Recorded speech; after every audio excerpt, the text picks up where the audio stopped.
Hello, habari za leo.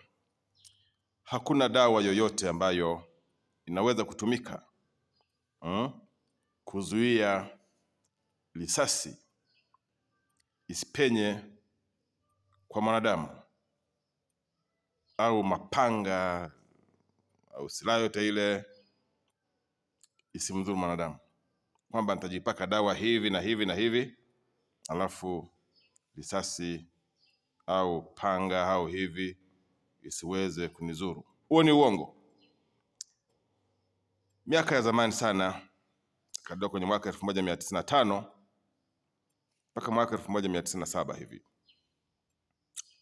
wakati baadhi ya Waafrika wakipinga utawala wa kikoloni, nyakati zile kulikuwa kuna bwana fulani anajiita au anaitwa Kinjekitile Ngwale. Kinjekitile Ngwale. Wewe uliyesoma historia unakumbuka mambo haya. Kinjekitile Ngwale. Huyu mzee aliweza kuwaaminisha Waafrika wa nyakati zile waliokuwa wamejiandaa pambana dhidi ya ukoloni. Aliweza kuwaaminisha baadhi ya Waafrika kwamba yeye ana uwezo wa kuwapa madawa yale ambayo yanageuza risasi kuwa maji. Kwamba mkoloni atakapopiga risasi, basi zile risasi zitaweza kugeuka kuwa maji. Na anyway, ndicho chanzo cha hiyo vita kuitwa vita ya maji maji.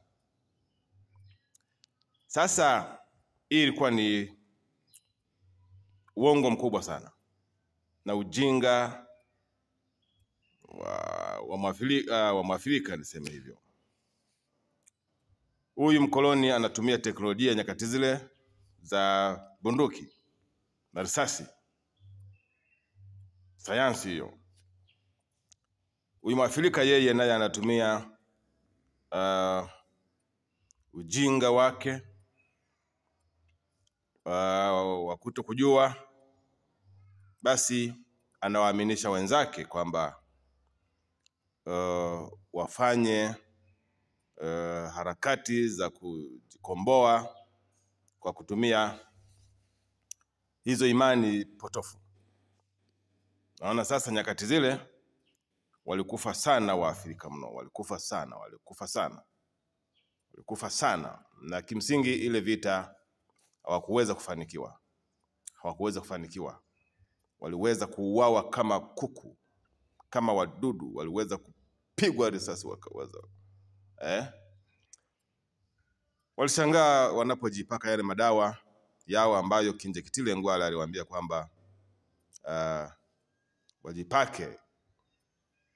Kwa hiyo walipokuwa wakijipaka yale madawa, wanaenda kifua mbele, wanajiamini kwamba huyu mkoloni hataweza kuwadhuru kwa lolote.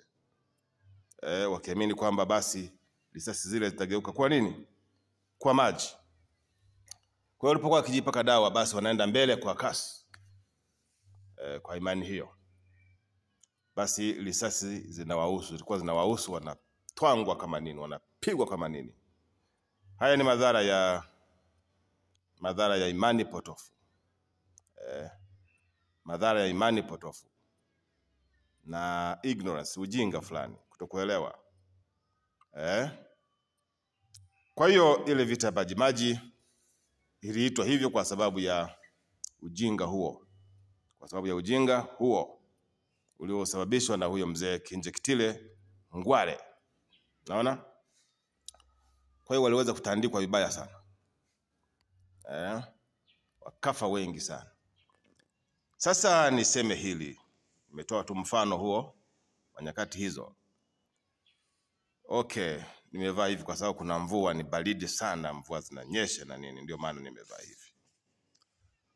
Kwa hiyo ni hatari kuwa na imani hiyo kwamba kwenye vita hawa wanakuja na silaha za bunduki na risasi, nyewe mnadai mtatumia madawa.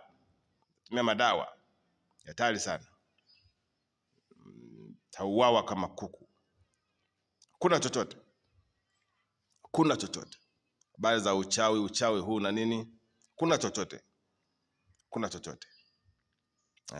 Hakuna chochote. Sasa kwa mfano huo wa vita maji, jifunze kitu. Yaani kitaka kumalizika, kuisha, amini uchawi, amini hizo imani potofu. Mtaisha haraka sana. Haraka sana. Bado naliombea taifa la Kongo. Bado nawaombea sana taifa la Kongo. Bado nawaombea sana jeshi la wazalendo. Mungu awatie nguvu. Watie nguvu.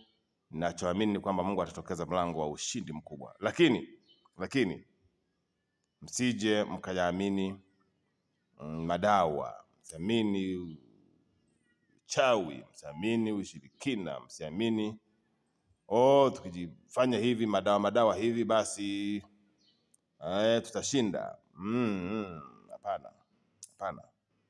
Hapana. Kuamini uganga, kuamini madawa, kuamini uchawi, kuamini hivi. Kuna hizo ni desturi ambazo kwa sayansi hazitafanya kazi. Mtashtukia mnaisha. Mtasikia mnaisha kabisa. Kadiri mnavyoaminishwa hivyo ndivyo mnavyopigwa na kusambaratishwa na. Kwa hiyo ninachosema kuamini hayo haina maana. Muamini Mungu alafu songa mbele. Muamini Mungu alafu songa mbele. Lakini ukianza kuamini nguvu za giza na uchawi na kudanganyana hivyo taisha. Mungu awabariki, Mungu atie nguvu, pambana. Mungu yuko pamoja nanyi. Amen.